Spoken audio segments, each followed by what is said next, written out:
to night 8 of Spooktober. As many of you know, my name is Sean, and tonight I will be reading a story to you called Call of Cthulhu. It was written by H.P. Lovecraft many years ago. It is a much more of a dark story. It can get into some pretty evil things. Definitely not for the faint of heart, so let's get into it. Part 1. The Horror in Clay. The most merciful thing in the world, I think, is the inability of the human mind to correlate all of its contents. We live on a placid island of ignorance in the midst of black seas of infinity, and it was not meant that we should voyage far. The sciences, each straining in its own direction, have hitherto harmed us little, but someday the piercing together of disassociated knowledge will open up such terrifying vistas of reality and of our frightful position therein that we shall either go mad from the revelation or flee from the deadly light into the peace and safety of a new dark age. Theosophists have guessed at the awesome grandeur of the cosmic cycle wherein our world and human race form transient incidents. They have hinted at strange survivals in times which would freeze the blood, if not masked by bland optimism. But it is not from them that there came the single glimpse of forbidden eons which chills me when I think of it. It maddens me when I dream of it. That glimpse, like all dead glimpses of truth, flashed out from an accidental piercing together of separated things, in this case an old newspaper, and the notes of a dead professor. I hope that no one else will accomplish this piercing out. Certainly, if I live, I shall never knowingly supply a link in so hideous a chain. I think that the professor, too, intended to keep this silent regarding the part that he knew, and that he would have destroyed his notes had not death suddenly seized him. My knowledge of the thing began in the winter of 1926/27, with the death of my grand-uncle George Gamel Angle, Professor Emeritus of Semitic Languages at Brown University, Providence, Rhode Island. Professor Angle was widely known as an authority on ancient inscriptions and had frequently been resorted to by the heads of prominent museums, so that his passing at the age of 92 may be recalled by many. Locally, interest was intensified by the obscurity of the cause of his death. The professor had been stricken whilst returning from a Newport boat, fallen suddenly, as witnesses said, after having been jostled by nautical-looking black who had come from one of the queer dark courts of the precipitous hillside which formed a shortcut from the waterfront to the deceased's home on William Street. Physicians were unable to find any visible disorder, but concluded, after perplexed debate, that some obscure lesion of the heart, induced by the brisk ascent of so steep a hill by so an elderly man, was responsible for the end. So, translation, heart attack. At the time, I saw no reason to dissent from this dictum, but latterly I am inclined to wonder, and more than wonder. As my granduncle's heir and executor, for he had died a childless widower, I was expected to go over his papers with some thoroughness, and for that purpose moved his entire set of files and boxes to my quarters in Boston. Much of the material which I correlated will be later published by the American Archaeological Society, but there was one box which I found exceedingly puzzling, and which I felt averse from shewing to other eyes, and had been locked, and I did not find the key until it occurred to me to examine the personal ring which the professor always carried in his pocket. Then indeed, I succeeded in opening it, but when I did, so seemed only to be confronted by a greater, more closely locked barrier. For what could be the meaning of a queer clay bas-relief and the disjointed jottings, ramblings, and cuttings which I had found? Had my uncle in his later years become credulous of the most superficial impostures? I resolved to search out the eccentric sculptor responsible for his apparent disturbance of an old man's peace of mind. The bas-relief was a rough rectangle less than an inch thick and about 5 by 6 inches in area, obviously of more modern origins. Its designs, however, were far from modern in atmosphere and suggestion, for although the vagaries of Cubism and Futurism are many and wild, they do not often reproduce that cryptic regularity which lurks in prehistoric writing. And writing of some kind, the bulk of these designs seem to certainly be, though my memory, despite much familiarity with the papers and the collections of my uncle, failed in any way to identify this particular species or even hint at its remotest affiliations. Above these apparent hieroglyphics was a figure of evidently pictorial intent, though its impressionistic execution forbade a very clear idea of its form, which only a deceased fancy could conceive. If I say, though, that my somewhat extravagant imagination yielded simultaneous pictures of an octopus, a dragon, and a human creature, I shall not be unfaithful to the spirit of the thing. A pulpy, tentacled head surmounted a grotesque and scaly body with rudimentary wings, but it was the general outline of the whole which made it the most shocking and frightful. Behind the figure was a vague suggestion of a cyclopean architectural background.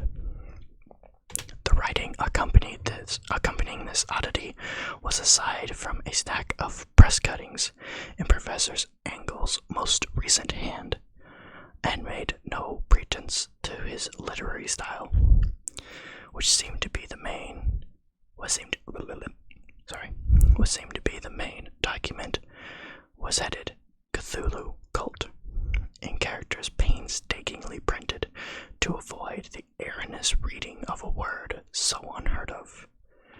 The manuscript was divided into 2 sections, which were headed 1925, The Dream and a Dream, work of H.A. Wilcox, and the second, narrator of Inspector John R. Lagasse, notes on same and Professor Webb's account.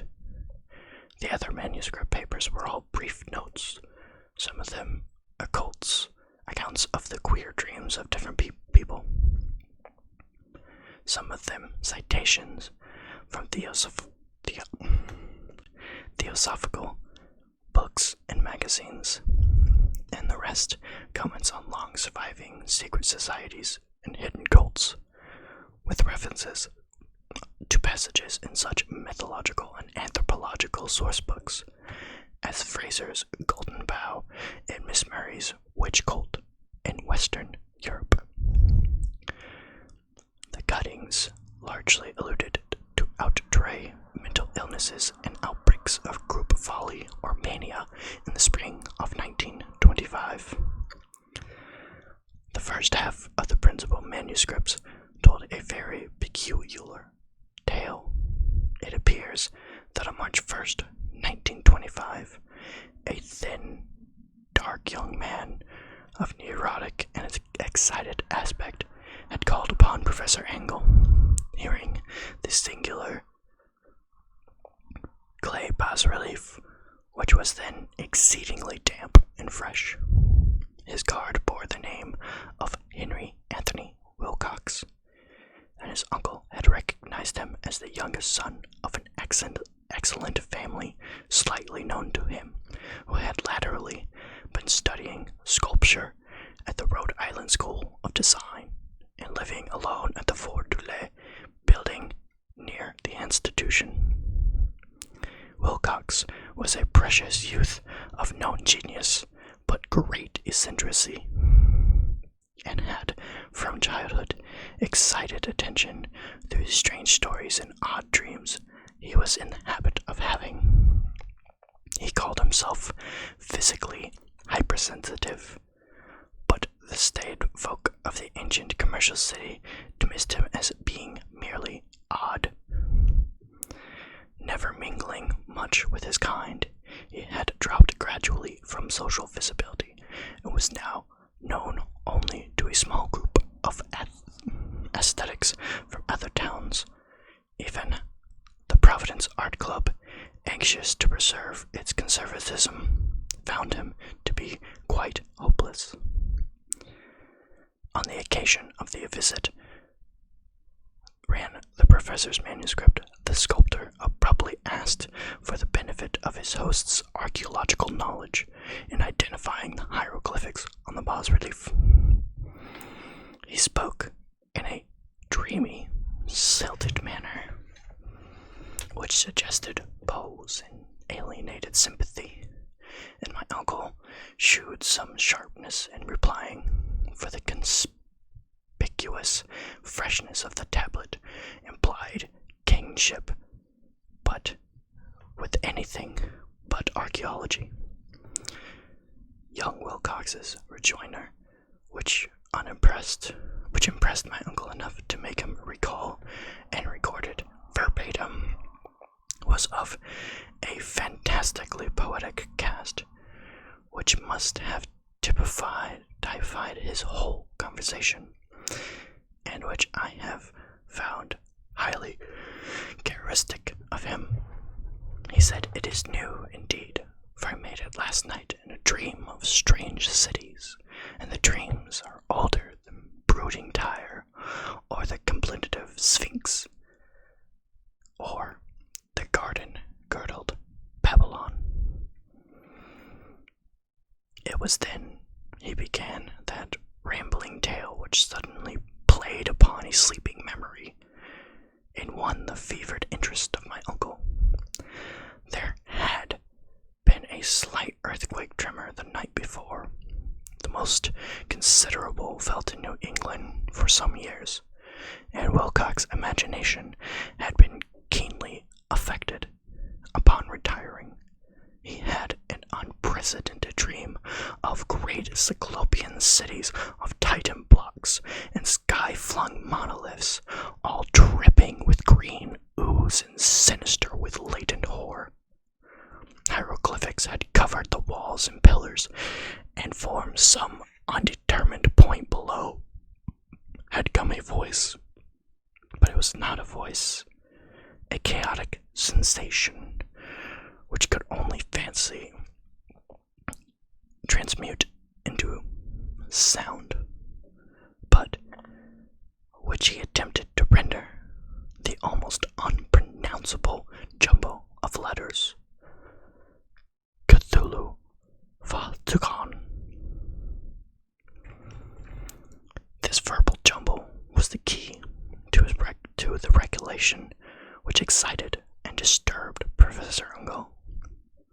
He questioned the sculptor with scientific minuteness and studied with almost fanatic intensity the bas-relief on which the youth had found himself working. Chilled and clad only in his nightclothes, while waking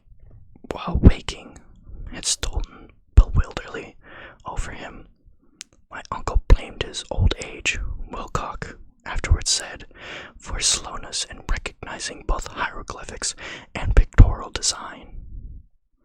Many of his questions seemed highly out of place to his visitor, especially those which tried to connect the latter with string cults or societies, and Wilcox could understand the repeated promises of silence, which he had offered in exchange for an admission of membership in some widespread, mystical, and paganly religious body.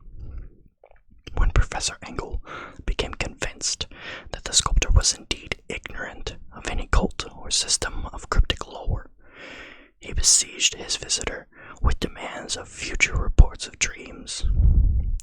This bore regular fruit, and after the first interview, the manuscript records daily calls of the young man, during which he related startling fragments of nocturnal imagery, whose burden was always some terrible cyclopean vista of dark and dripping stone, with a subterranean voice or intelligence even, shouting monotonously and enigmatical sense impacts, uninscribable save as gibberish.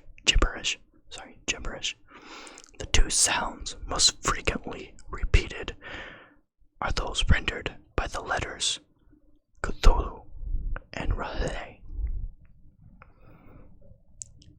On March 23rd, the manuscript continued.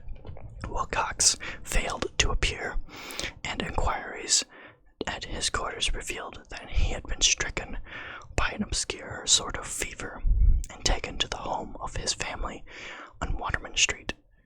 He had cried out in the night, arousing several other artists in the building, and had manifested since only alterations of unconsciousness and delirium.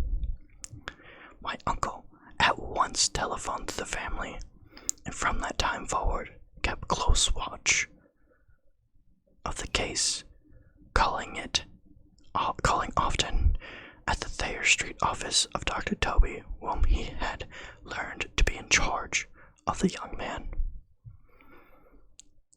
Wilcox's feeble mind apparently was dwelling on strange things, and the doctor shuddered now and then as he spoke of them. They included only a repetition of what he had formerly dreamed, but touched wildly on gigantic things miles high, which walked or lumbered about. He had no time fully to describe the subject, but occasionally frantic words, as repeated by Dr. Toby, convinced the professor that it must be identical with the nameless monstrosity he had sought to depict in his dream sculpture. Reference to this object, the doctor added, was invariably a prelude to the young man's subsidence into lethargy. His temperature, oddly enough, was not greatly above normal, but his whole condition was otherwise such to suggest true fever rather than mental disorder. On April 2nd, at about 3 p.m., every trace of Wilcox's malady suddenly ceased. He sat upright in bed, astonished to find himself at home, and completely ignorant of what happened in the dream or reality since the night of March 22nd. Pronounced well by his physician, he returned to his quarters in 3 days, but to Professor Engel he was of no further assistance. All traces of strange dreaming had vanished with his recovery, and my uncle kept no record of his night thoughts after the week of pointless and irrelevant accounts of thoroughly usual visions.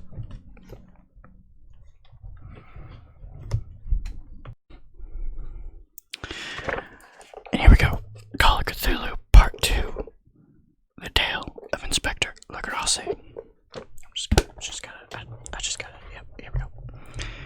Here the first part of the manuscript ended, but references to certain of these scattered notes gave me much material for thought, so much in fact, that only the ingrained skepticism that informing my philosophy can account for my continued distrust of the artist.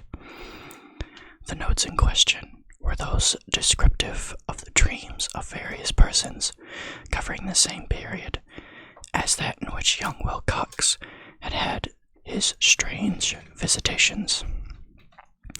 My uncle, it seems, had quickly instituted a prodigiously far-flung body of inquiries against nearly all of the friends whom he could question without impertinence, asking for nightly reports of their dreams and the dates of any notable visions for some time past.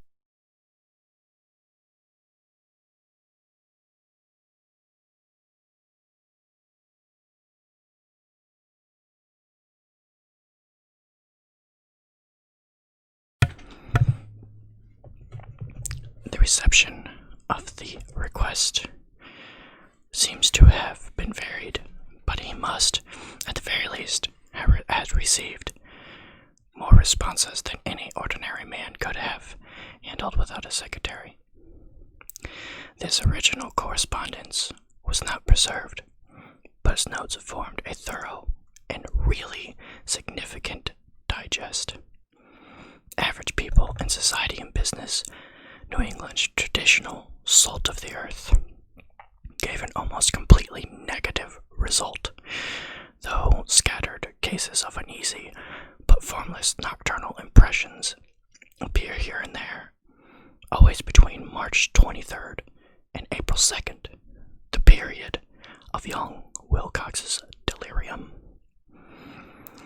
Scientific men were a little more affected, though 4 cases of vague description suggest fugitive glimpses of strange landscapes, and in one case there is mentioned a dread of something abnormal. It was from the artists and the poets that the pertinent answers came, and I know that panic would have broken loose had they been able to compare notes, as it was lacking their original letters. I have suspected the compiler of asking leading questions, or having edited the correspondence in corroboration of what he had latently resolved to see. That is why I continued to feel that Wilcox, somehow cognizant of the old data which my uncle had possessed, had been imposing on a veteran scientist. These responses from the aestheticians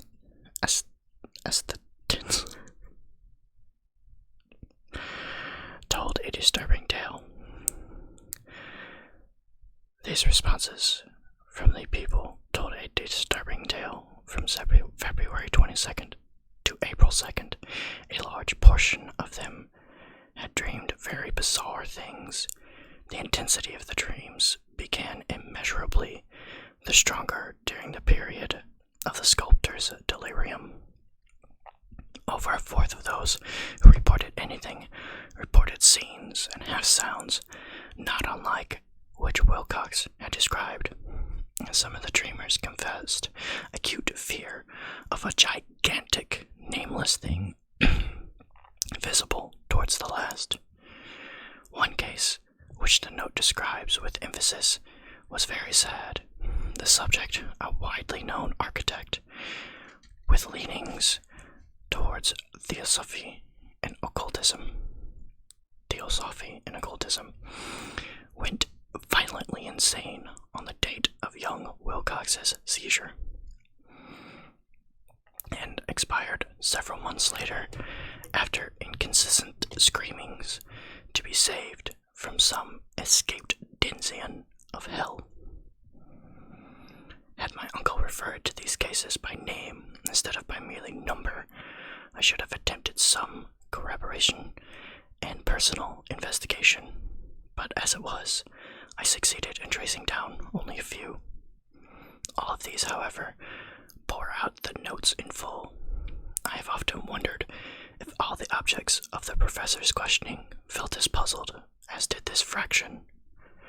It is well that no explanation shall ever reach them. The press cuttings, as I have intimated, touched on cases of panic, mania, and eccentricity during the given period. Professor Ongle must have employed a cutting bureau, for the number of extracts was tremendous and the sources scattered throughout the globe. Here was a nocturnal suicide in London, where a lone sleeper had leaped from a window after a shocking scream. Here likewise a rambling letter to the editor of a paper in South America, where a frantic deduces a dire future from the visions he had seen. A dispatch from California describes a theosophist colony as donning white robes in moss for some glorious fulfillment which never arrives, whilst items from India speak gourdly of serious native unrest towards the end of March. Voodoo orgies multiply in Haiti, and African outposts report ominous mutterings. American officers in the Philippines find certain tribes bothersome around this time, and New York policemen are mobbed by historical leviathans on the night of March 22nd and 23rd. The west of Ireland, too, is full of wild rumor and legends, and a fantastic painter named Ardeos Bonnet hangs a blasphemous dream landscape in the Paris Spring Salon of 1926. So numerous are the recorded troubles in insane asylums that only a miracle could have stopped the medical fraternity from noting strange polaricisms and drawing mystified conclusions.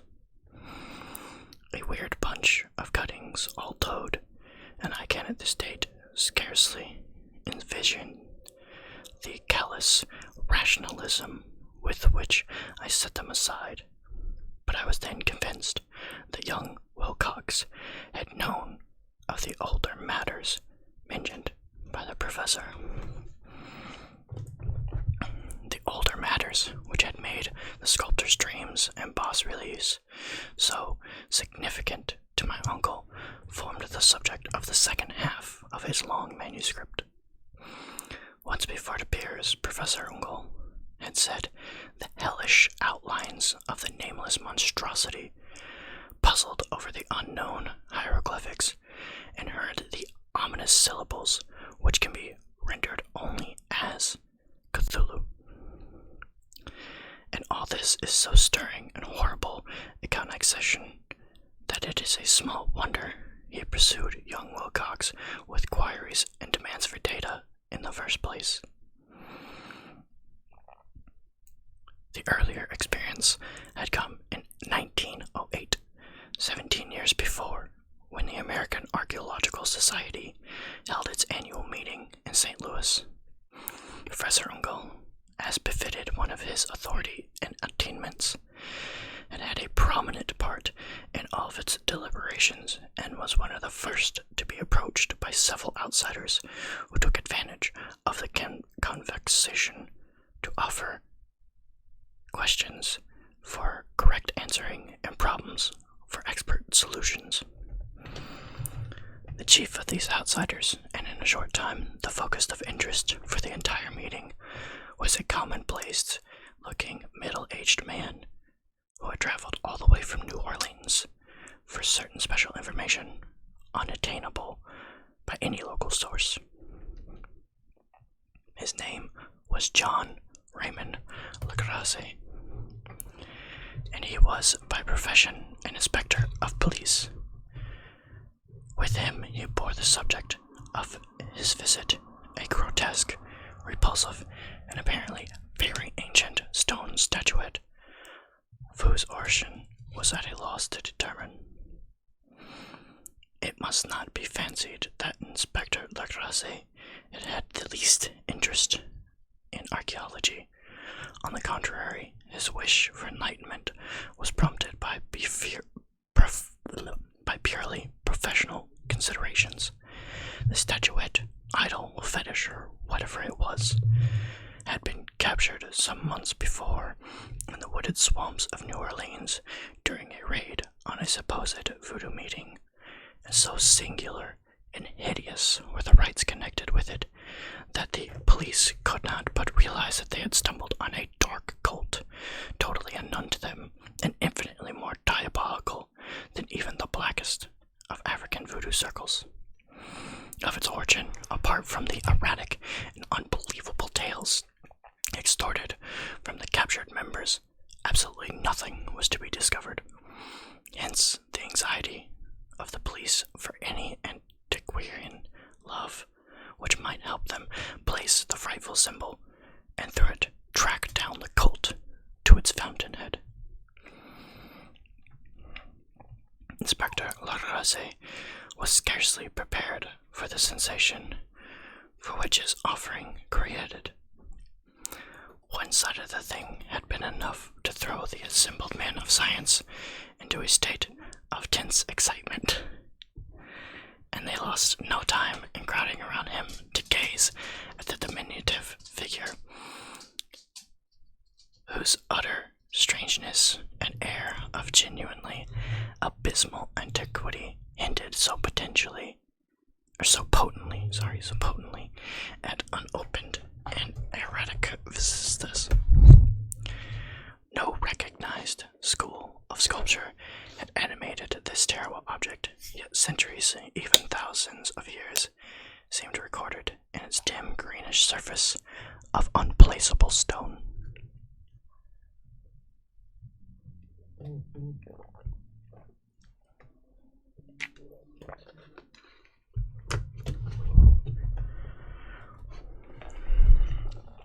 The figure, which was finally passed slowly from man to man for close and careful study, was between 7 to 8 inches in height, and of exquisitely artistic workmanship.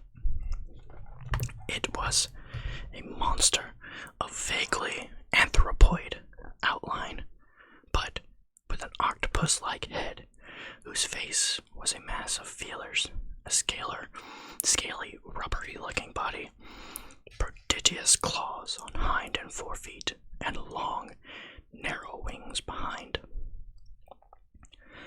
This thing, which seemed instinct with a fearsome and unnatural malignancy, was of a somewhat bloated corpulence, and squatted evilly on a rectangular block or pedestal covered with undecipherable characters.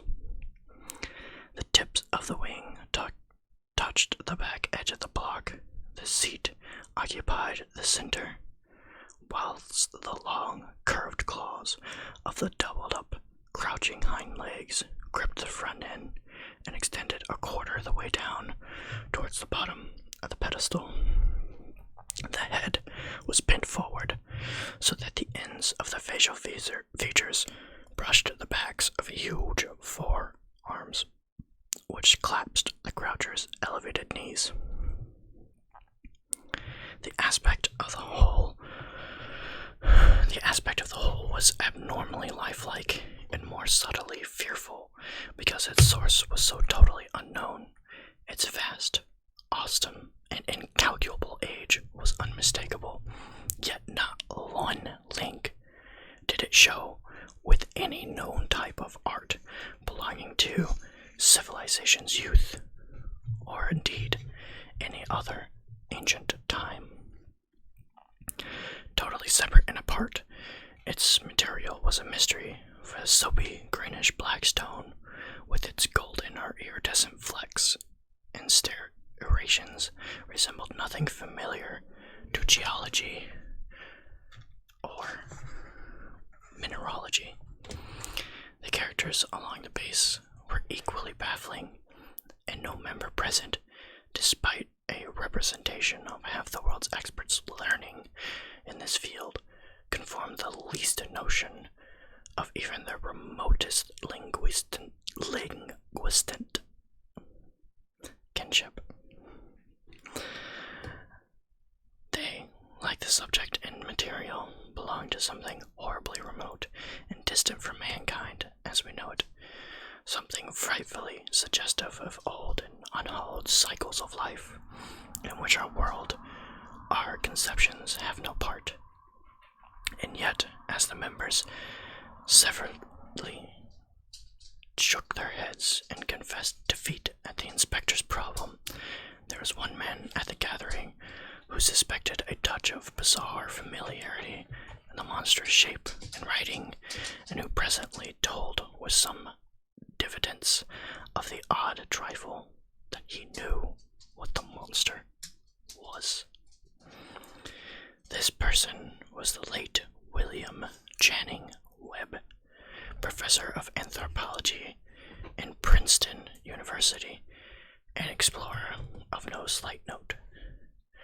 Professor Webb had been engaged 48 years before in a tour of Greenland and Iceland, and in search of some runic inscriptions which he had failed to unearth, and whilst high up in the West Greenland coast had encountered a singular tribe or cult of degenerate Esquimaux whose religion, a curious form of devil worship, chilled him with its deliberate bloodthirstiness and repulsiveness. It was a faith of which either an Esquimau knew little, or which they mentioned only with shudders, saying that it had come down from horrible ancient eons before the world was even made. Besides nameless rites and human sacrifices, there were certain odd hereditary rituals addressed to the supreme elder devil, or to the Torsnoske. And of this Professor Webb had taken a careful phonetic copy from an aged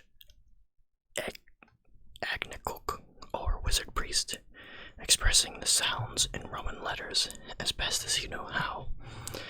But just now, of the prime significance was the fetish of which this cult had cherished, and around which they danced when the aurora leaped high over the ice cliffs. It was, the professor stated, a very crude bas-relief of stone, comprising a hideous picture in some cryptic writing, and so far as he could tell, it was a rough parallel in all essential features of the bestial thing now lying before the meeting. This data, received with suspense and astonishment by the assembled members, proved doubly exciting to Inspector Lacrosse, and he had begun at once to ply his informant with questions, having noted and copied an oral ritual among the swamp cult worshippers his men had arrested. He besought the professor to remember, as best as he might, the syllables taken down amongst the Diabolist Esquimaux, or Eskimos. It's a weird word, but it's Esquimaux. Then there followed an exhaustive comparison of details, and a moment of really awed silence, which both detective and scientist agreed on the virtual identity of the phrase, common to two hellish rituals so many worlds of distance apart. What, in substance, had both the Esquimau wizards and the Louisiana swamp priests had chanted to their kindred idols was something very much like this, the word divisions being guessed at from traditional breaks in the phrase as it chanted aloud, Veg loi mag nevrocle, Cthulhu, Raleigh, Woga, Naga, Fukatan. Lacrosse, at one point, in advance of Professor Webb, for several among his mongrel prisoners had repeated to him what Eller Celebrants had told them the words meant. The text as given is something like this. In his house at Raleigh, dead Cthulhu waits dreaming. And now, in response to a general and urgent demand, Inspector Lacrosse related as fully as possible his experience with the swamp worshippers, telling a story of which I could see my uncle attached profound significance. It savored of the wildest dreams of mythmaker and theosophist, and disclosed an astonishing degree of cosmic imagination among such half-castes and pariahs as might be least expected to possess it. On November 1st, 1907, there had come to the New Orleans police a frantic summons from the swamp and lagoon country to the south. The squatters there, mostly primitive but good-natured descendants of Lafitte's men, were in grip of stark terror from an unknown thing which had stolen upon them in the night. It was voodoo, apparently, but voodoo of a more terrible sort than they had ever known, and some of their women and children had disappeared since the malevolent tom-tom had begun its insistent beating far from the black-haunted woods where no dweller ventured. There were insane shouts and harrowing screams, soul-chilling chants, and dancing devil flames. And the frightened messenger added, the people could stand it no more. Kolay was mama. Kolay was mama.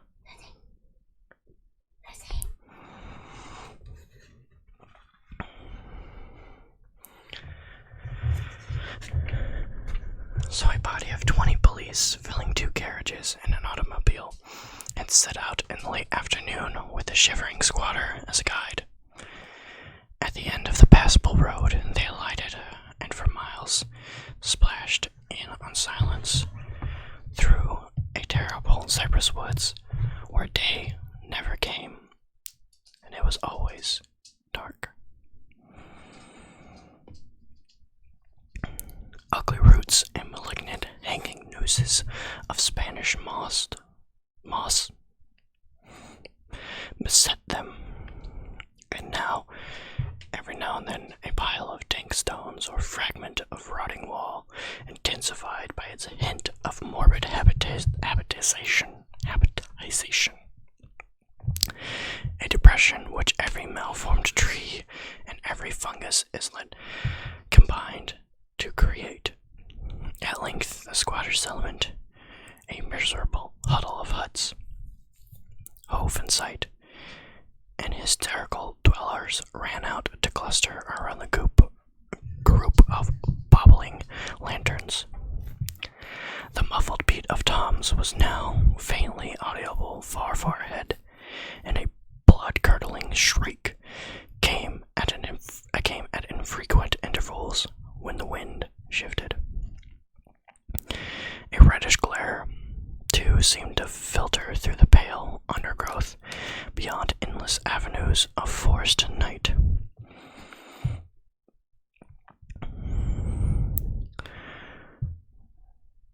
Reluctant even to be left alone again, each one of the crowd squatters refused point blank to advance another inch towards the scene of unholy worship. So Inspector Lagrasse and his 19 colleagues plunged on unguided black arcades of horror that none of them have ever trod before. The region was now entered by police was of traditionally evil repute, substantially unknown and untraversed by men. There were legends of a hidden lake unglimpsed by mortals.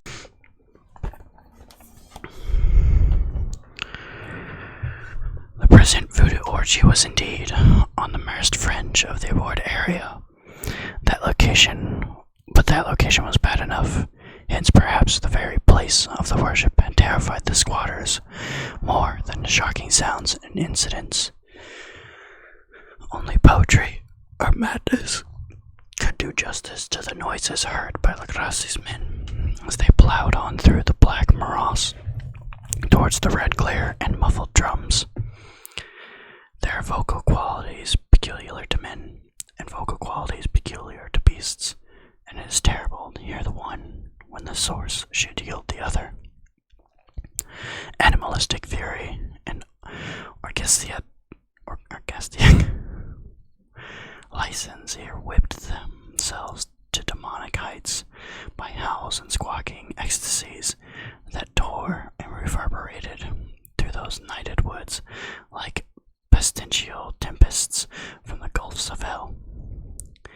Now and then the less organized ululation would cease, and from that seemed a well-drilled chorus of hoarse voices would rise and sing-song chat that hideous phrase or ritual. Pakle Megfula Cthulhu Relay Waknala Victan. Then the men, having reached a spot where the trees were thinner, came suddenly in sight of the spectacle itself.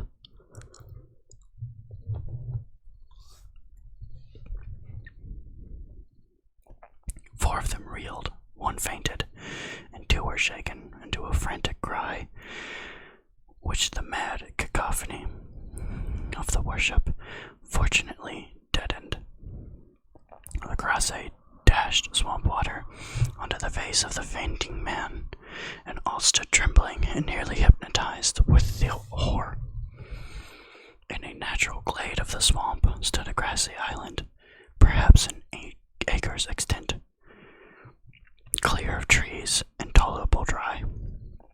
On this now leaped and twisted a more indiscernible horde of human abnormality than any but a slime or an aquarella could paint. Void of clothing, this hybrid spawn were braying and bellowing and writhing about a monstrous ring-shaped bonfire, in the center of which, revealed by occasional rifts in the curtain of flame, stood a great granite monolith, some 8 feet in height, on top of which, incongruous with its diminutiveness, rested the noxious cavern statuette. From a wide circle of 10 scaffolds set up at regular intervals, with the flame-grit monolith as a center hung downward, the oddly marred bodies of the helpless squatters who had disappeared, wrapped into its claws. It was inside this circle that the ring of worshippers jumped and roared, the general direction of the mass motion being from left to right, an endless bacchanal between the ring of bodies and the ring of fire. It may have been only imagination, and it may have only been the echoes which induced one of the men, an excitable Spaniard, to fancy be heard, and Toffel's responses to the ritual, some far and unilluminated spot deeper within the wood of the ancient legendary and horror. This man, Joseph Galvez, met and questions, and he proved distractingly imaginative. He indeed went so far as to hint at the faint beating of great wings, and a glimpse of shining eyes and a mountainous white bulk beyond the remotest trees, but I suppose he had been hearing too much native superstition. Actually, the horrified pause of the men was of comparatively brief duration. Duty came first, and although there must have been nearly 100 mongrel celebrants in the throng, the police relied on their firearms and plunged determinedly into the nauseous rout. For 5 minutes, the residual din and chaos were beyond description. Wild blows were struck, shots were fired, and escapes were made, but in the end, Lagrasse was able to count some 47 sullen prisoners, whom he forced to dress in haste and follow in a land between 2 rows of policemen. 5 of the worshippers lay dead, and 2 severely wounded were carried away on improvised stretchers by their fellow prisoners. The image of the monolith, of course, was carefully removed and carried back by Lagrasse. Examined at headquarters after a trip of intense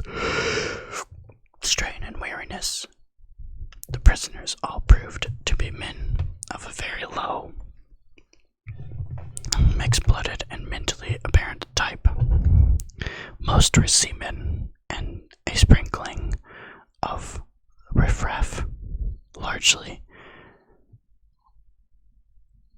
sailors from the Cape Verde Islands, gave a coloring of Buddhism to the Heronatra, to the cult. But before many questions were asked, it became manifest that something far deeper and older than any fashionism had involved. Degraded and ignorant as they were, the creatures held with surprising consistency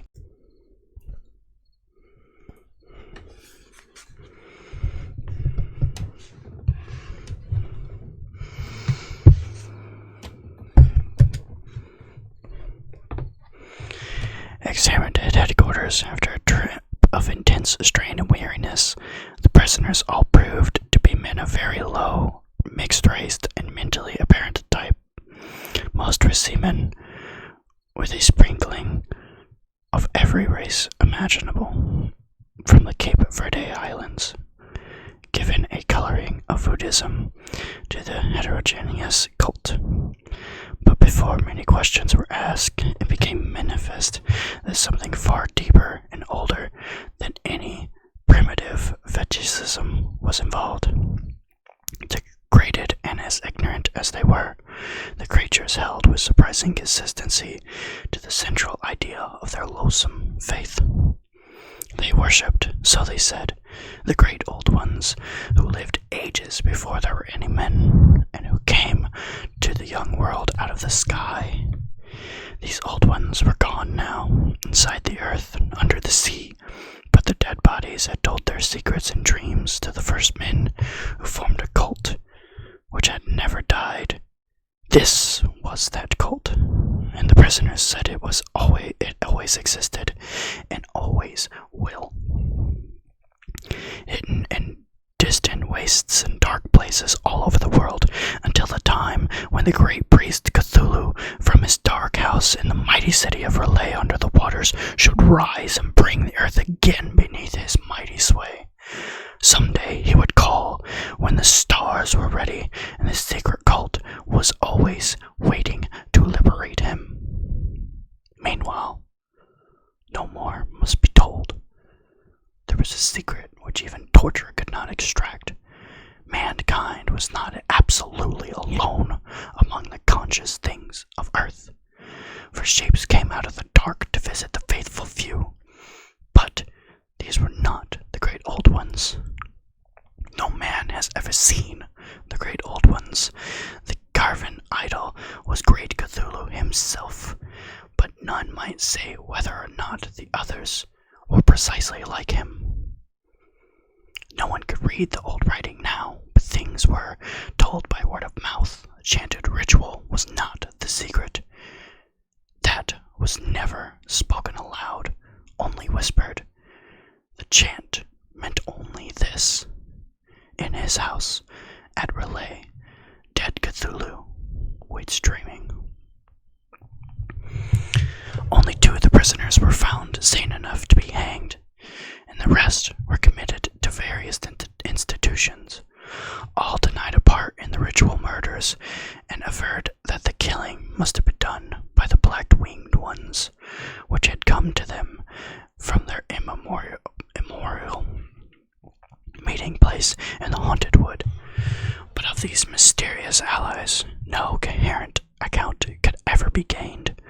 What the police did extract came mainly from an immensely aged mezzo called Castro, who claimed to have sailed to strange ports and talked with undying leaders of the counts of the cult in the mountains of China. Old Castro remembered bits of hideous legend that paled the speculations of theosophists and theosophists, and made men and the world seem recent and transient at great cities. The world seemed recent and transient indeed. There had been eons where other things ruled the earth, and they had great cities. Remains of them, he said, the deathless Chinaman had told him, were still to be found as Cyclopean stones on islands in the Pacific. They all died vast esponges of time before man even came. But there were arts which could revive them when the stars came round again in the right positions in the cycles of eternity. They had, indeed, came themselves from the stars and brought their images with them. These great old ones, Castro continued, were not composed altogether of flesh and blood. They had shape, for did not this star-fashioned image prove it? But that shape was not made of matter. When the stars were right, they could plunge from world to world through the sky. But when the stars were wrong, they could not live. But although they no longer lived, they never truly died.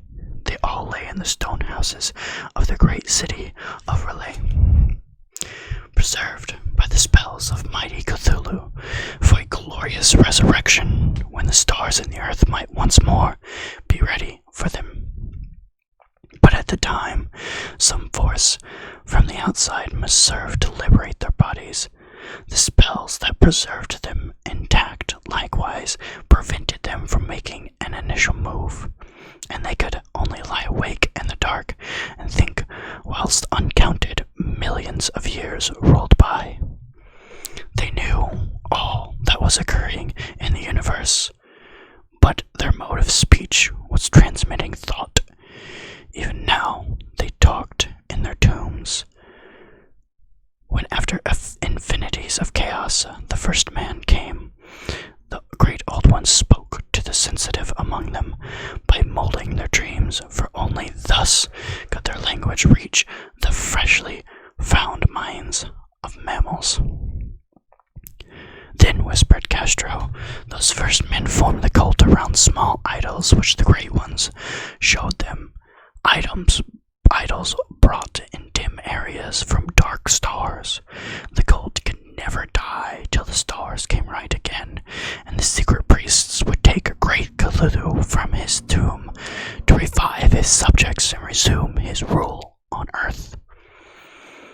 The time would be easy to know, for then mankind would have become as the great old ones, free, wild, and beyond good and evil, with laws and morals thrown aside, all men and women shouting and killing and reveling in joy. Then the liberated old ones would teach them new ways to shout, revel, and enjoy themselves, and all the earth would be aflame of a holocaust of ecstasy and freedom. Meanwhile, the cult, by appropriate rites, must keep alive a memory of those ancient ways and shadows, forth a prophecy of their return. In the elder time, chosen men had talked with the entombed old ones in dreams, but then something happened. The great stone city of Renee, with its monoliths and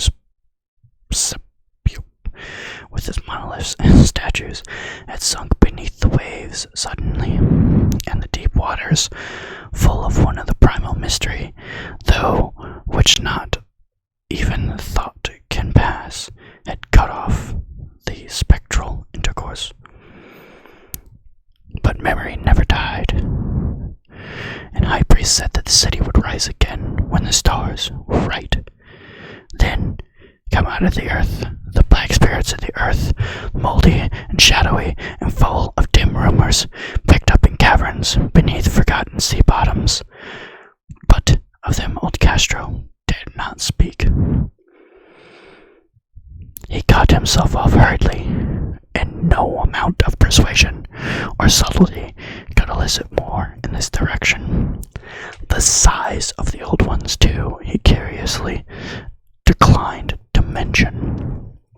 Of the cult, he said that he thought the center lay amid the pathless deserts of Arabia, where Arum, the city of pillars, dreams hidden and untouched. It was not allied to the European witch cult and was virtually unknown beyond its members. No book had ever really hinted of it, though the Deathless Chinaman said that there were double meanings in the Necronomicon of the mad Arab Abdul Azrahed, which the initiated might read as they chose, especially the much discussed passage that is not dead, which can eternal lie, and with strange eons, even death may die. Grasse, deeply impressed and not a little bewildered, had inquired in vain concerning the historical affiliations of the cult. Castro apparently had told the truth when he said that it was a holy secret. The authorities at the Tulane University could shed no light on either the cult or the image. And now the detective had come to the highest authorities in the country and met with no more than the Greenland tale of Professor Webb.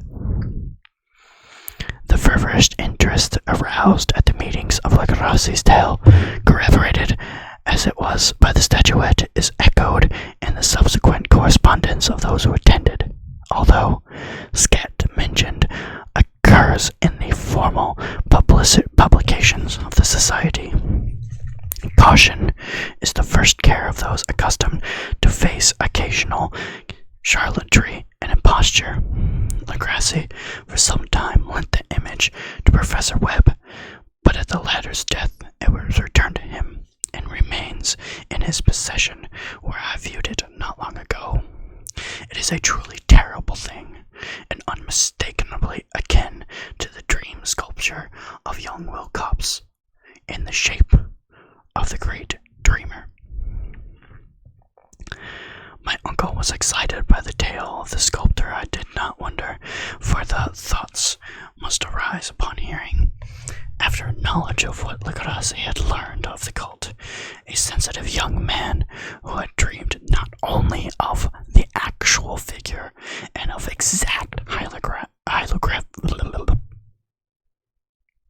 hieroglyphics of the swamp-found image and the Greenland devil tablet, but had come into his actual dreams of the actual precise words of the chant from these Esquimaux del Ballast or the mongrel Louisianians. Professor Uncle's instant start on the investigation of the utmost thoroughness was eminently natural, though I privately suspected young Wilcox of having heard of the cult in some indirect way and having invented a series of dreams to heighten and continue the mystery at my uncle's expense. The dream narratives and cuttings collected by the professor were, of course, of strong corroboration, but the rationalism of the mind and the extravagance of the whole subject led me to adopt what I thought the most sensible conclusion. So, after thoroughly studying the manuscript again and correlating the theosophical and anthropological notes with the cult narrative of Grasse, I made a trip to Providence to see the sculptor and to give him the rebuke that I thought so proper for boldly imposing on a learned and aged man. Wilcox still lived alone in the Vordelay buildings on Thomas Street, in a hideous Victorian imitation of 17th century Breton architecture which flaunts its front amidst the lovely colonial houses in the ancient hill, under the very shadow of the finest Georgian steeple in America. I found him at work in his rooms, and at once conceded from the specimens scattered about that his genius was indeed profound and authentic.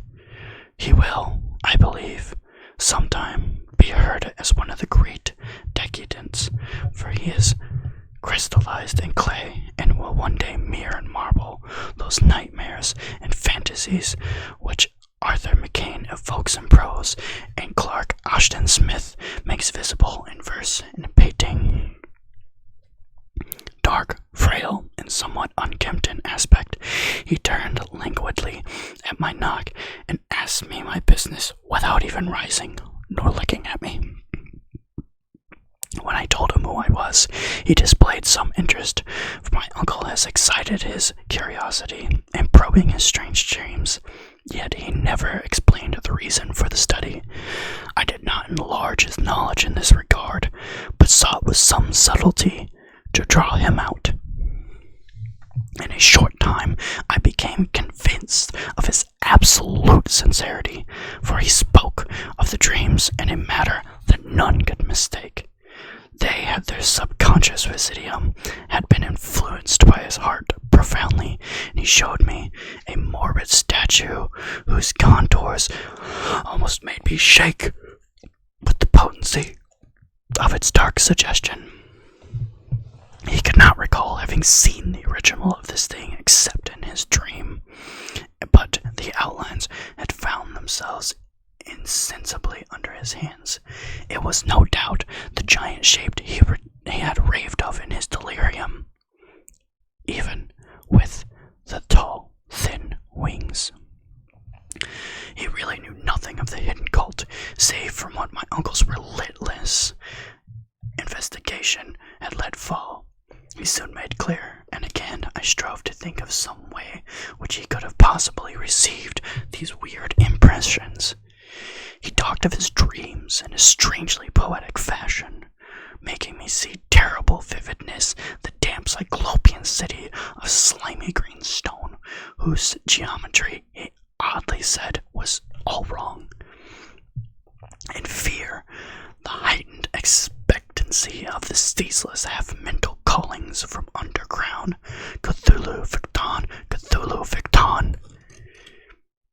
These words formed part of the dread ritual which told of dead Cthulhu's dream vigil in his stone vault at Renee, and I felt deeply moved despite my rational beliefs. Wilcox, I was sure, had heard of the cult in some casual way, and had soon forgotten it amidst the mass of his Wilcox, I was sure, had heard of the cult in some casual way, and had forgotten it in the midst of the mass of his equally weird reading and imagining. Later, by virtue of sheer impressiveness, it had found subconscious expression in dreams, in the bas-relief, and in the terrible statue that I now beheld. So much so, his imposture upon my uncle may have actually very well been innocent. The youth of a type, at once slightly affected and slightly ill-mannered, which I could never like, but I was willing enough now to admit at his both genius and his honesty. I left him quickly, and I wished him all the success that his talent promised him. The matter of the cult still remained to fascinate me, and at times I had visions of personal fame from researchers into its origins and connections. I had visited New Orleans, talked with Lacrosse and others of the old-time reading party. I saw the frightful image and even questioned such of the mongrel prisoners that still survived. Old Castro, unfortunately, had been dead for many years.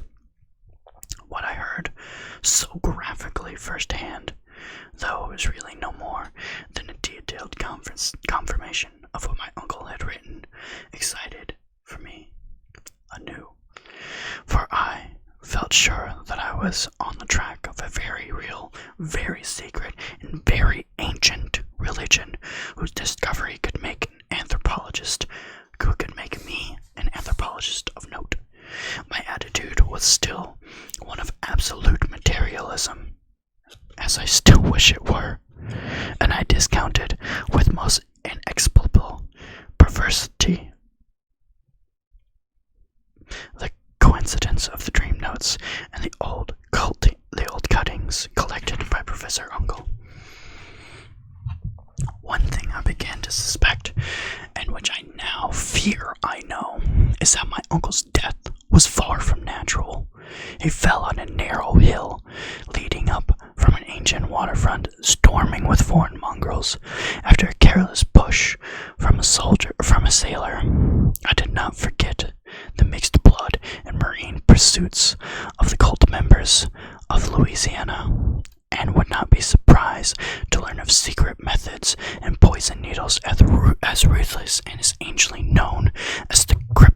knights and police of this religion. Legrassi and his men, it is true, had been let alone, but in Norway a certain seaman who saw things is dead. Might not the deeper inquiries of my uncle, after counting the sculptor's data, have come to sinister ears? I think Professor Uncle died because he knew too much, or because he was likely to learn too much. Whether I shall go as he did remains to be seen, for I have learned too much now, too. Part 3, The Madness from the Sea. If heaven ever wishes to grant me a boon, it would be a total effacing of the results of a mere chance which fixed my eye on a certain stray piece of shelf paper. It was nothing on which I'd naturally have stumbled in my course of my daily round. It was an odd number of an Australian journal, the Sydney Bulletin, for April 18th, 1925. I had escaped even the cutting bureau, which had had the time of its issuance been avidly collecting material for my uncle's research.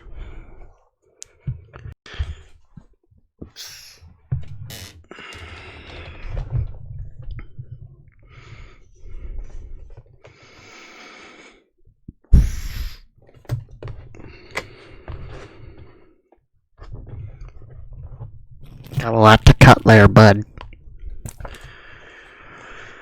I had largely given over my inquiries into what Professor Engel called the Cthulhu cult, and was visiting a learned friend in Paterson, New Jersey, the curator of a local museum and mineralogist of note. Examining the reserve specimens roughly set in the storage shelves in a rear room of the museum, my eye was caught by an odd picture in one of the old papers. It was the Sydney Bulletin I have mentioned before. For my friend has wide affiliations in all conceivable foreign parts, and the picture was a half-tone cut of a hideous stone-shaped image, which was almost identical to what Legrassi had found in the swamp. Eagerly clearing the sheet of its precious contents, I scanned the item in detail and was disappointed to find it of only moderate length. What it suggested, however, was of fortuitous significance to my flagging quest, and I carefully tore it out for immediate action. It reads as follows. Mystery derelict found at sea. Vigilant arrives with hopeless armed New Zealand yacht in tow. One survivor and dead man found aboard. Tale of desperate battle and deaths at sea.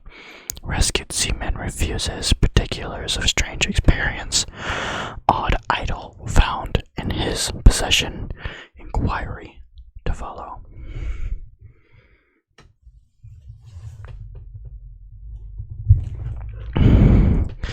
The Morrison goes freighter Vigilant, bound from Valparaiso, arrived this morning after its wharf in Darling Harbor, having in tow the battled and disabled but heavily armed steam yacht, Alert of Dunedin.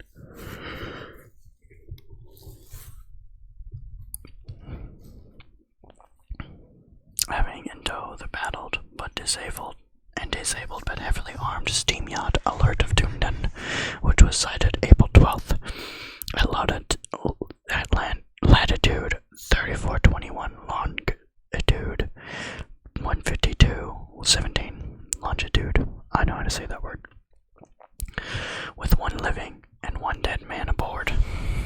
The Vigilant left Valparaiso March 25th, and on April 2nd was driven considerably south of her course by exceptionally heavy storms and monstrous waves. On April 12th, the derelict was sighted,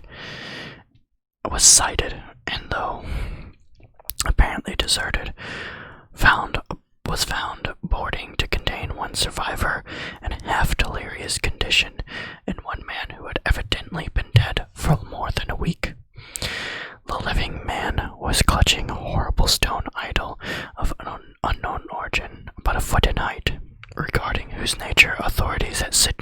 University, the Royal Society, and the Museum on College Street all profess complete bafflement, which the survivor says in the cabin of the yacht in a small carved shrine of common pattern. This man, recovering his senses, told an exceedingly strange story of piracy and slaughter.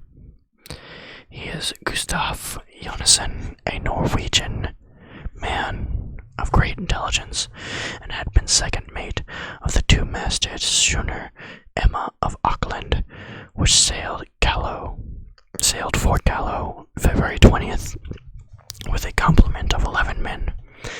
The Emma, he said, was delayed and thrown wildly south off of her course due to the great storm on March 1st, and on March 22nd encountered the Alert, manned by an odd and evil-looking crew of Kanakas and half-castes. Being ordered peremptorily to turn back, Captain Collins refused, whereupon the strange crew began to fire savagely and without warning upon the schooner, with a particularly heavy battery of brass cannon. Forming part of the yacht's equipment, the Emma's men showed fight, but the survivor, and though the schooner began to sink with the shots from below the waterline, they managed to heave alongside their enemy and boarder, grappling the savage crew on the yacht's deck, and being forced to kill them all, the number being slightly superior, because of their particularly abhorrent and desperate, though rather clumsy, mode of fighting. 3 of the Emma's men, including Captain Collins and First Mate Green, were killed, and the remaining 8 under Second Mate Johansson proceeded to navigate the captured yacht, going ahead in their original direction to see if any reason of their ordering back had existed. The next day, it appears, they raised and landed on a small island, though none is known to exist in the part of the ocean, and 6 of the men somehow died on shore. Though Jansen is oddly quiet about this part of the story and speaks only of their falling into a great rock chasm. Later, it seems, he and one companion boarded the yacht and tried to manage her, but were beaten out by a storm of April 2nd. From that time till his rescue on the 12th, the man remembers little, and does not even recall when William Bryden, his companion, died. Bryden's death reveals no apparent cause and was probably due to excitement or exposure. Cable advices from Dunedin report that the Alert was well known there as an island trader and bore an evil reputation along the waterfront. It was owned by a curious group of half-castes who frequent meetings and night trips to the woods that attracted little to no curiosity. They had set sail in great haste just after the storm and earth tremors of March 1st. Our Auckland correspondent gave Emma and her crew an excellent reputation, and Johansson is described as a somber, worthy man. The Admiralty will institute an inquiry on the whole matter beginning tomorrow, at which every effort will be made to introduce Johansson to speak more freely than he has done so far. This was all together with the picture of the hellish image, but what a train of ideas it started in my mind. Oh, this was all together with the picture of the hellish image. But what a okay. This was all together with the image of the hellish image. Take 79. This was all together with the picture of the hellish image. But it certainly started a train of ideas inside my mind. Here were new treasures of data on the Cthulhu cult and and the evidence that I had strange interests at sea as well as on land. What motive prompted the hybrid crew to order back the Emma as they sailed about with their hideous idol? What was the unknown island on which the 6 of Emma's crew had died, and about which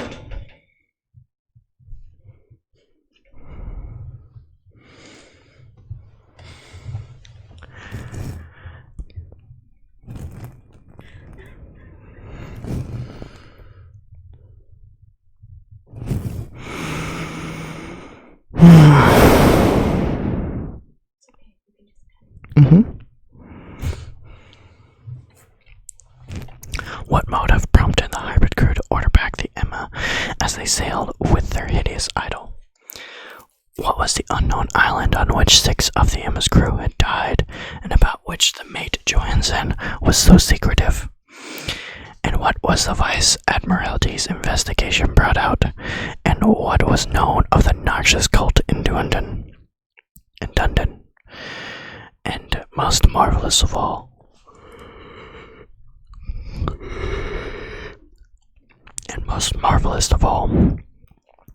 what deep and more than natural linkage of dates was this which gave a malign and now undeniable significance to the various turn of events so carefully noted by my uncle?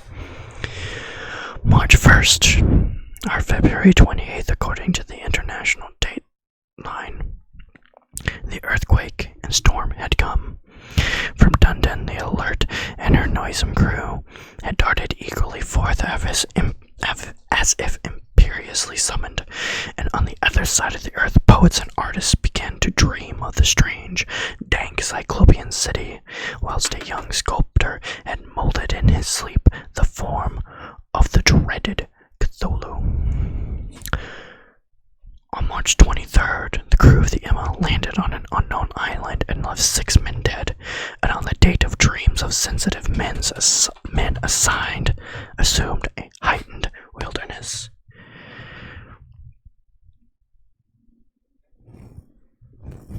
I lost my spot. On March 23rd, the crew of the Emma landed on an unknown island and left 6 men dead, and on that date, the dreams of sensitive men assumed a heightened vividness and darkened with dread of a giant monster's malign pursuit, whilst an architect had gone absolutely mad, and his sculptor had suddenly lapsed into delirium. And what of this storm on April 2nd, the date on which all the dreams of the dank city ceased, and Wilcox emerged unharmed from the bondage of strange fever? What of all this, and of those hints of old Castro? About the sunken, star-born old ones and their coming reign, their faithful cult, and their mastery of dreams. I was tottering on the brink of cosmic horrors beyond men's power to bear. If so, there must be horrors of the mind alone, for in some way the 2nd of April had put a stop to whatever monstrous menace had become its siege on mankind's soul. That evening, after a day of hurried cabling and arranging, I bade my host adieu and took the train for South America, for San Francisco. We're just gonna do that over. That evening, after a day of hurried cabling and arranging, I bade my host adieu and took a train for San Francisco. In less than a month, I was in Dundon, where, however, I found that little was known of the strange cult members who had lingered in the old sea taverns. Waterfront scum was far too common for special mention, though there was a vague talk of one inland trip these mongrels had made, during which faint drumming and red flame were noted in the distant hills.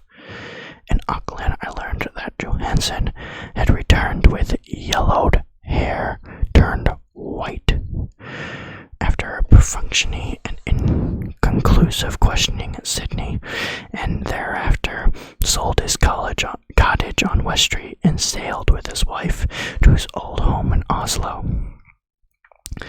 Of his stirring experience, he would tell his friends no more than he had told the Admiralty officers, and all they could do was give me his Oslo address.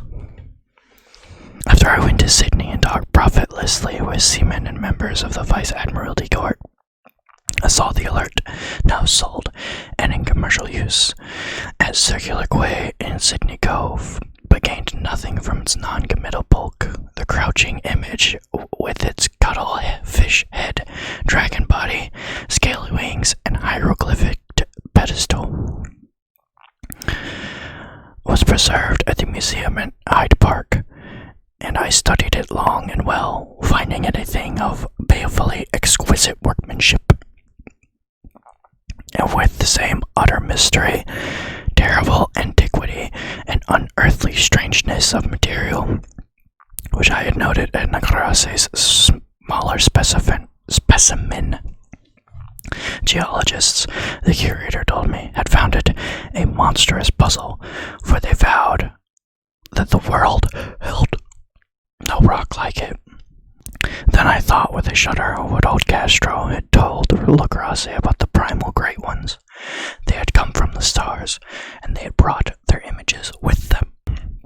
Shaken with such a mental revolution as I had never known before, I now resolved to visit May Johansen in Oslo. Sailing for London, I re-embarked at once for the Norwegian capital, and one autumn day landed at the trim wharves in the shadow of Egberg, Johansen's address. I discovered in the old town of King Harald Hiterada, which kept alive the name of Oslo during all the centuries that the greater city masqueraded as Christiana. I made a brief trip by taxicab and knocked with a palpitant heart at the door of a neat and ancient building with a plastered front. A sad-faced woman in black answered my summons, and I was stung with disappointment when she told me in perfect English that Gustav Johansen was dead. He had not survived his return, said his wife, for the doings at sea in 1925 had broke him. He had told her no more than he had told the public, but had left a long manuscript of technical matters, as he said, written in English, evidently in order to safeguard her from the peril of casual perusal.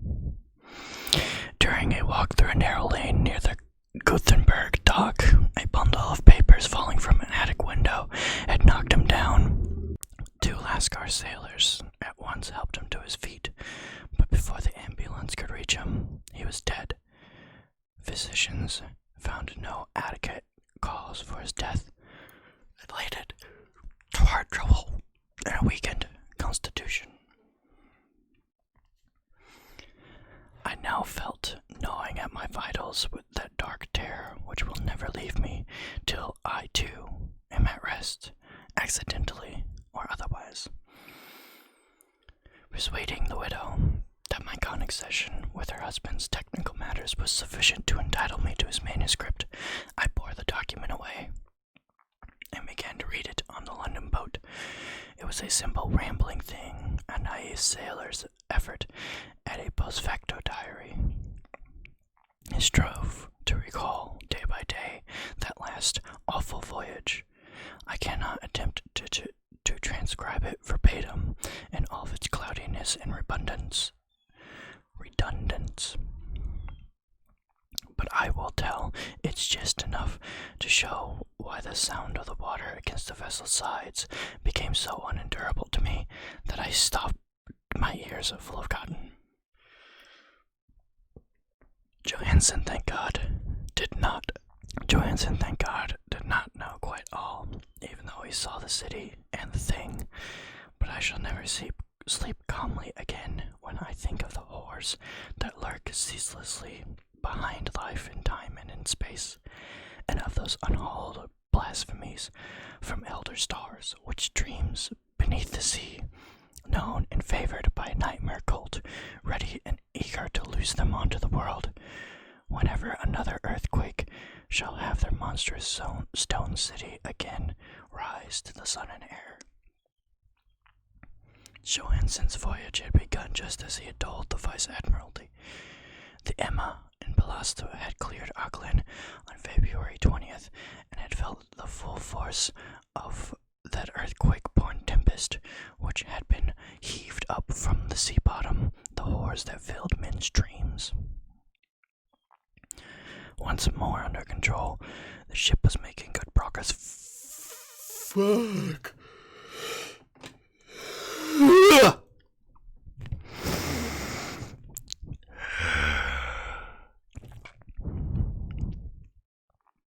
Once more under control, the ship was making good progress, then held up by the alert on March 22nd, and I could feel the mate's regret as he wrote off her bombardment and sinking.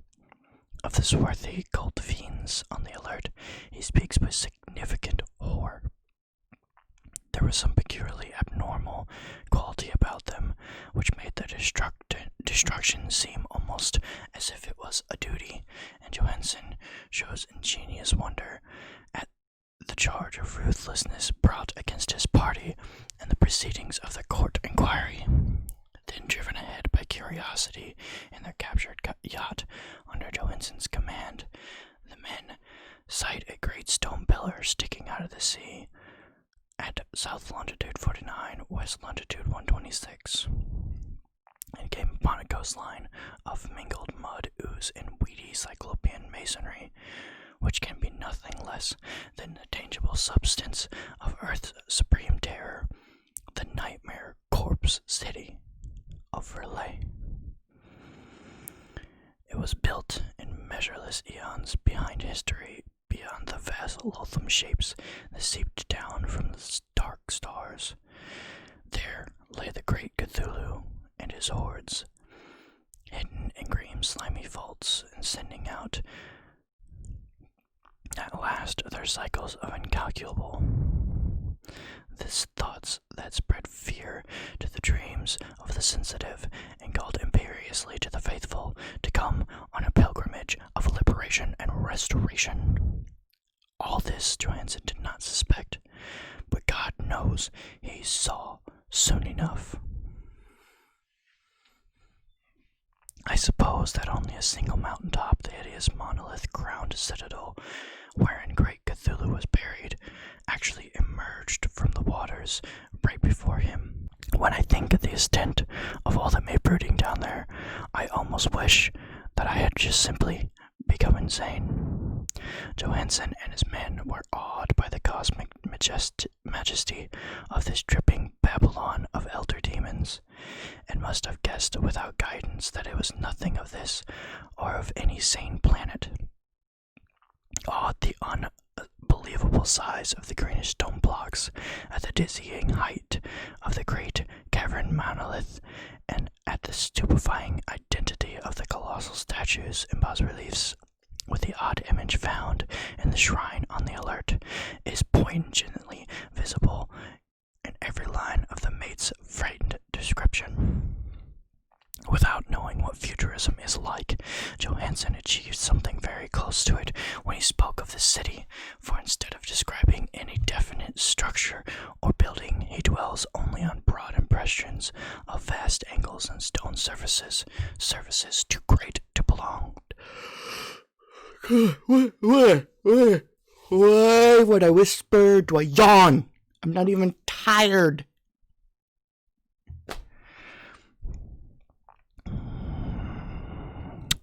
He dwells only on broad impressions of vast angles and stone surfaces too great to belong to anything right or proper, for this earth impious with horrible images and hieroglyphics. I mention his talk about angles because it suggests something Wilcox told me in his awful dreams. He said that the geometry of the dream place he saw was abnormal, non-Euclidean, and loathsomely redolent of spheres and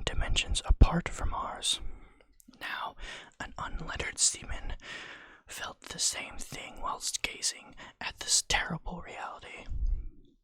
Johansson and his man landed at a sloping mud bank on this monstrous acropolis and clambered slipperily up the tight and oozy blocks which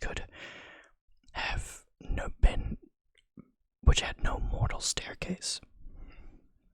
The very sun of heaven seemed distorted when viewed through the polarizing miasma welling out of the sea-soaked perversion and twisted menace and suspense lurked leering in those crazily elusive angles of cavern rock, where his second glance showed concavity after the first showed convexity. Something very like fright had come over the explorers before anything more definite than rock and ooze and weed was seen. Each would have fled if not feared the scorn of the others, and it was only half-heartedly that they searched, vainly as it proved, for some sort of souvenir to take away with them. It was Rodriguez, the Portuguese, who climbed up the foot of the monolith and shouted as to what he had found. The rest followed him and looked curiously at the immense carved door of the now familiar squid dragon. It was, Johansson said, like a great barn door, and they all felt that it was a door because of the ornate lintel threshold and jambs around it, though they could not decide whether it lay flat like a trapdoor, or slanted like an outside cellar door, or upright as in a normal. As Wilcox would have said, the geometry of the place was all wrong. One could not be sure if the sea and the ground were even horizontal, hence the relative position of everything else seemed phantasmally variable. Bryden pushed at the stone in several places without result. Then Donovan felt over it delicately, pressing each point separately as he went. He climbed interminably along the grotesque stone molding. Fuck!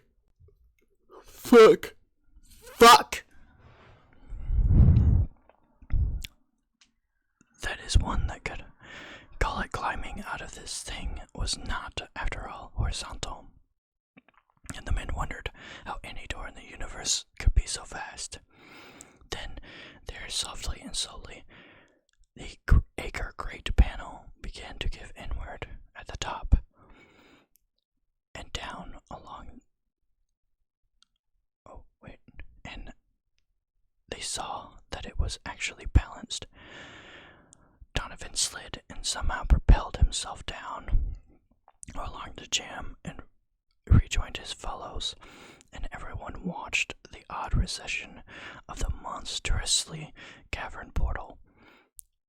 In his fantasy of prismatic distortion, it moved anonymously along a diagonal way so that all the rules of matter and perspective were off. The aperture was black, with a darkness almost feelable. It was indeed a positive quality, for it obscured such parts of the inner walls as ought to be revealed, and actually burst forth like smoke from its eon-long imprisonment, visibly darkening the sun as it slunk away into the shrunken and gibberish sky on flapping membranous wings.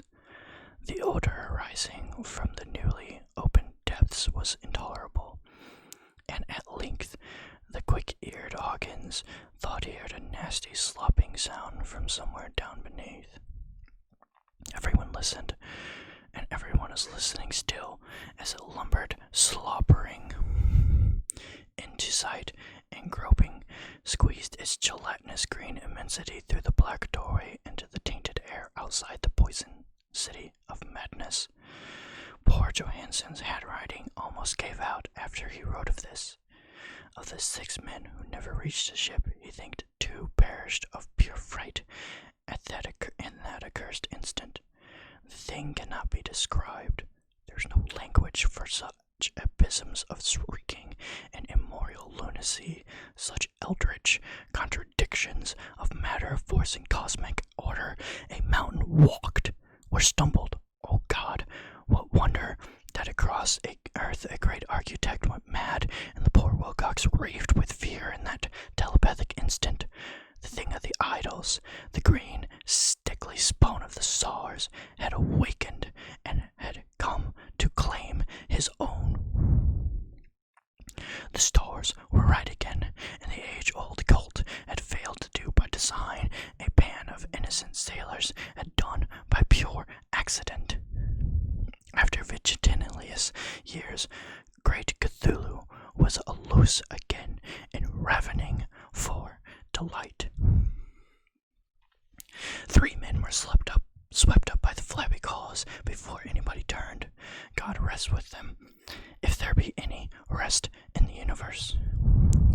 They were Donovan, Goyra, and Angstorm.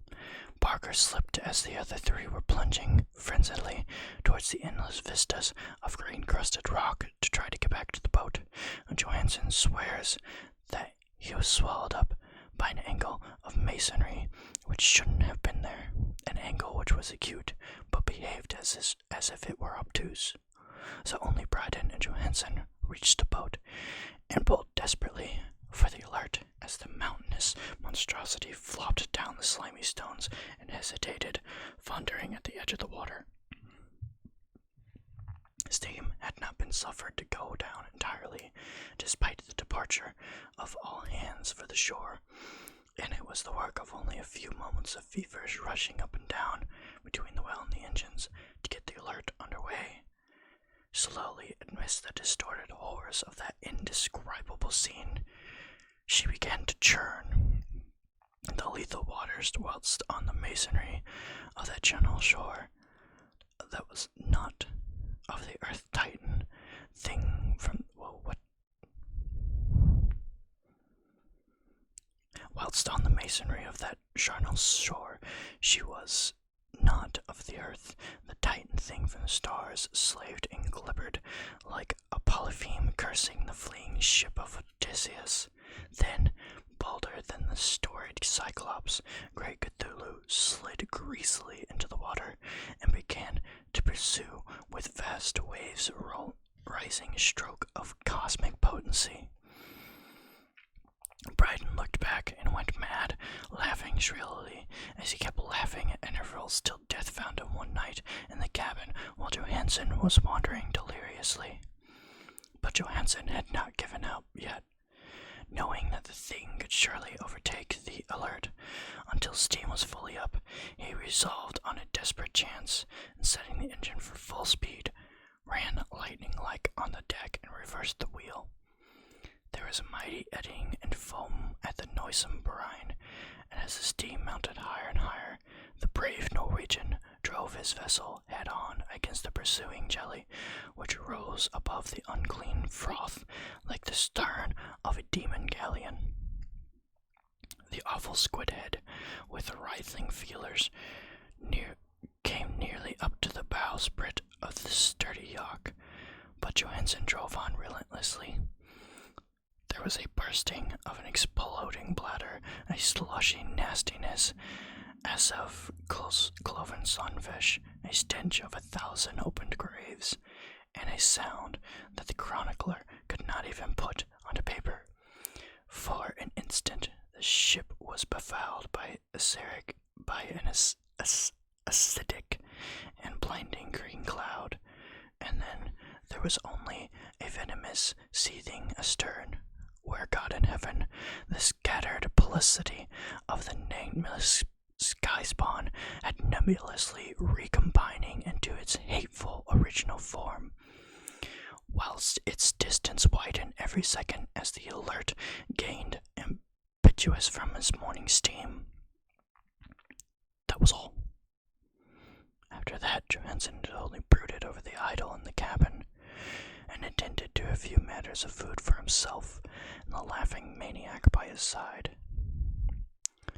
He did not try to navigate after the first bold flight, or the reaction had taken something from him. It had taken his soul.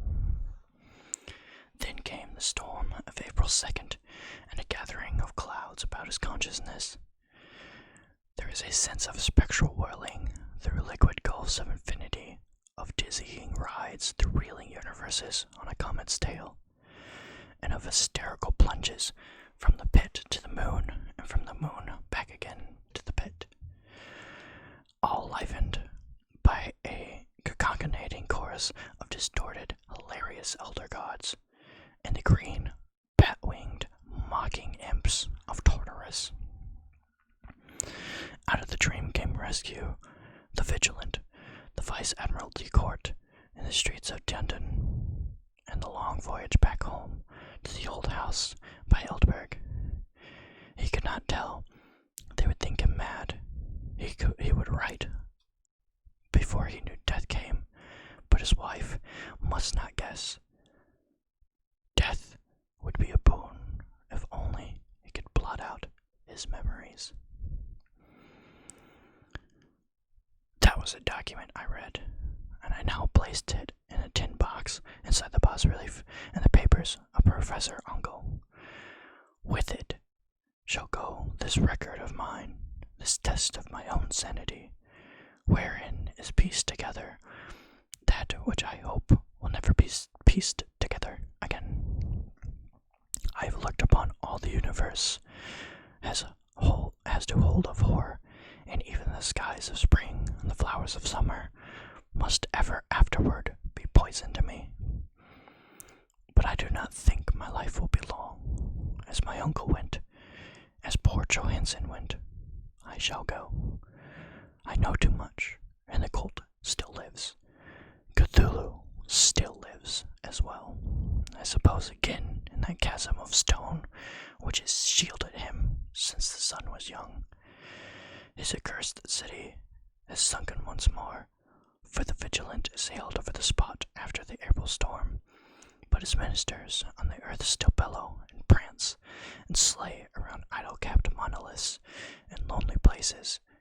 He must have been trapped by the sinking whilst within its black abyss, or else